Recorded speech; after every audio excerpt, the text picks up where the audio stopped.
Hi, I'm Terry. I'm a librarian here in the Center for Local and Global History at the Cleveland Public Library. In this video, I'll show you how to access the Call and Post database and use it to find newspaper articles to aid you in your local history and genealogy research. This database provides full-text access to editions of the Call and Post published between 1934 and 1991, and it's an invaluable tool for researching family history and African American history in Cleveland. You'll need a computer with internet access to follow along, and you'll want to have your library card number handy in order to access this database. If you don't have a library card, you can sign up for one online at cpl.org or in person at any Cleveland Public Library location. Let's get started. In order to access this database, you'll need to visit the library's website, cpl.org, point at the Research menu, and click on Research Databases from the drop-down. Scroll down to Call and Post and click the link. If you're following along at home, you'll be asked to log in using your library card number and PIN. If you're at a CPL location, you won't need to log in. I'm going to go over a few different ways you might use this database. First, let's try to find a specific date in history. Let's say I'm interested in how the Call and Post covered the election of Carl Stokes as mayor of Cleveland right after he was elected. I know that the election was on November 7th, 1967, so I'll be looking for the issue that was published right after that date. First, I'll click on Publications, and then I'll select the appropriate time period from this list of results here. We can see that one link will take us to papers published between 1962 and 1982, another from 1982 to 1991, and another from 1934 to 1962. Since I know that Carl Stokes was elected in 1967, I'll go ahead and click this first link.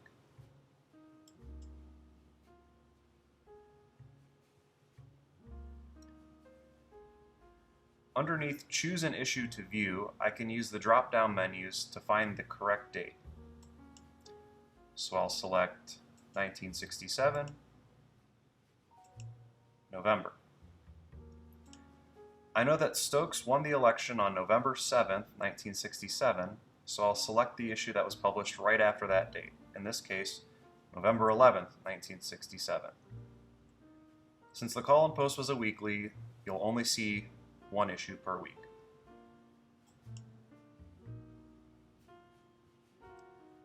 I'll click on View Issue, and that'll bring up a list of results that correspond to headlines in the newspaper.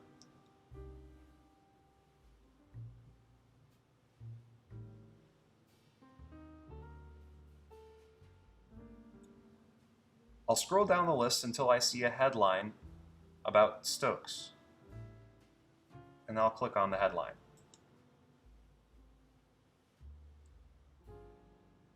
This takes me to a window that allows me to look at the article. You can see it's a clipping of just the article as it appeared in the Call and Post, and I can zoom in to read it if I'd like. I can also download the article by clicking on this download arrow. Since I'm interested in how the election was covered by the paper, I'd like to look at the whole paper, so I'll click on Page View, PDF. This lets me look at the whole page and navigate from page to page by clicking on these arrow buttons.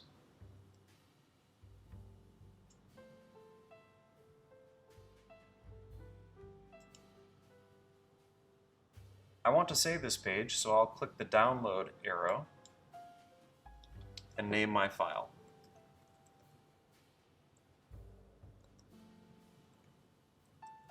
Now let's say I want to do a more general search about the coverage of the campaign in the entire year leading up to the election.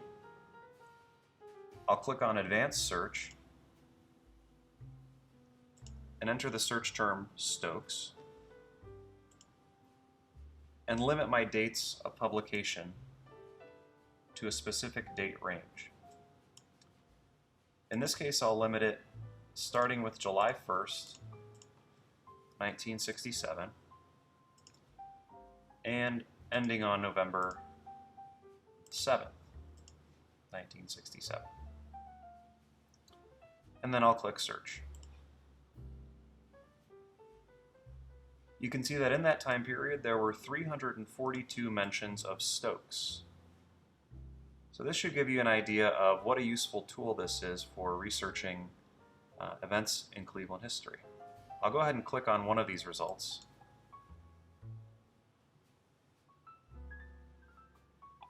And again, you can see how Stokes' campaign was covered, in this case by Bob Williams, the Call and Post reporter. And again, you can save the file by clicking on Download. Thanks for watching this video and learning about the Call and Post database with me. Stay tuned for more videos on how to use some of my favorite CPL resources for genealogy research. See you at the library.